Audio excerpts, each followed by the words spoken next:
Европейският съюз. Дали животът ми щеше да е по-различен, ако той не съществуваше?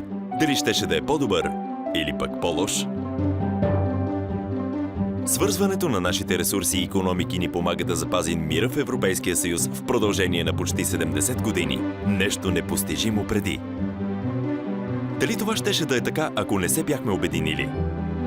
Създавайки общ фонд от ресурси, ние инвестирахме в проекти за гражданите, регионите, околната среда, градовете, земеделието и предприятията в Европейския съюз.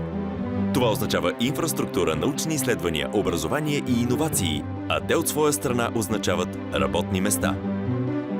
И все пак, не може ли моята страна да се погрижи сама за тези неща?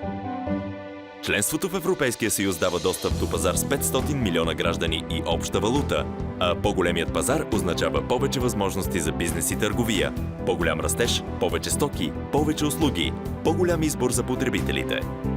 Това означава и повече възможности за работа и живот в други държави от Европейския съюз. Да не говорим, че в шенгенското пространство можем да пътуваме без да показваме паспорт.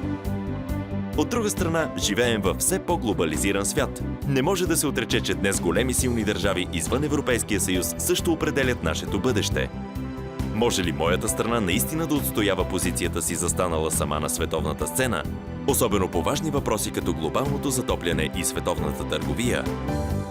Държавите от Европейския съюз споделят еднакви ценности и тревоги, така че има смисъл да се подкрепят, да участват в създаването на нашето общо бъдеще, да обсъждат следващите крачки на Европейския съюз. Какво е вашето мнение? Нека то да бъде чуто.